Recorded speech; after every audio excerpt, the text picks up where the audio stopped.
You know, you would think if you were the current British Prime Minister, the Right Honourable Sir Keir Starmer, you might not want to lose any more people, particularly as your popularity is now at the worst ever rated for a British Prime Minister in modern history.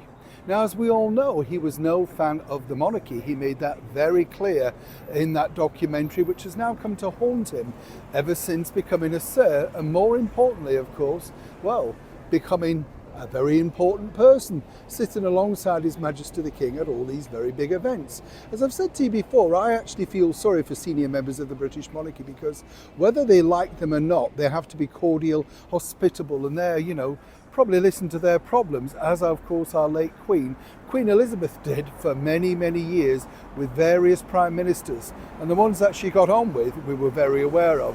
The ones she didn't, I think we were also very aware of. Now, though, there's a problem literally looming for the forthcoming visit for the current President of the United States, Donald J. Trump. As ever, let me explain.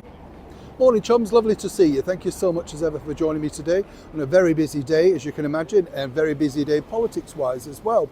It's true, though, isn't it? Sir, we'll have a lovely wave. It's true, isn't it, that you do kind of think, even in that job, you have to be careful what you say, what you do. Of course, Sir Keir Starmer is no fan of the monarchy. He openly said that on record, on tape. Then, of course, we've got other members of his cabinet, likewise, with Lisa Nandy, the current British Culture Secretary, who openly said just a couple of years ago that she would vote the monarchy out, but she didn't mind Harry and Meghan. That's the level of intelligence we're dealing with right now. If you cast your mind back to the early part of this year, January, when His Majesty the King very graciously but privately offered a state visit for President Trump, there we saw, of course, Keir Starmer waving the letter around, because, quite frankly, he has nothing to offer. That's the problem. When you know you've got somebody more popular than you utilise that rather than, of course, using your own personality.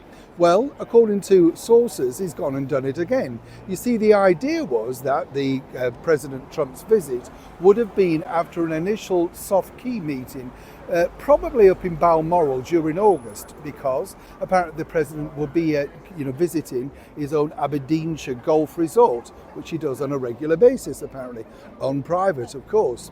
Now, apparently the King thought this would be a good way, zip over to Balmoral, not too far away, we'll have a chat and work out as and when. Suddenly now, all thanks to Keir Starmer needing to look popular, and also, let's not forget, being completely wiped out of those recent talks about what's going on and escalating in the Middle East, well, Sir Keir decided to push it forward, basically backing His Majesty the King into a very difficult and tight corner, putting this on the public stage. Now, obviously, whichever side you fall on, whether you like the King or indeed the party of government, what you have to remember is it's just, decorum, isn't it? Basic manners.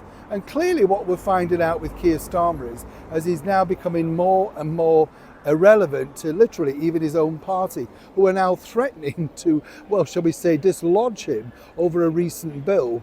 Clearly, he must regret the day that he absolutely said he had no interest at all and would abandon the monarchy. Isn't it funny? I mean, this is the thing that makes me smile in a sense. The bit that really is the most tragic bit of it is, there he is, the person that he apparently wanted to wipe away or wanted to get rid of is now clearly the only person that looks like he could in fact save him. Either way, this is a developing story, and one I'm happy to say that currently President Trump has decided to remain stum about and show a little bit more decorum than our very own undecored British Prime Minister, Sir Keir Starmer. What do you think to this whole shambles? Apparently the visit now looks set to take place in September, and that's not also pleasing the current Mayor of London, that is, of course, Sadiq Khan. They don't get on, and last time Sadiq Khan allowed an inflatable to fly across London as a complete mark of disrespect. In return, Donald Trump back then described Sadiq Khan as a stone-cold loser. Set to be another explosive visit, no doubt. Neil Sean in the very heart of London.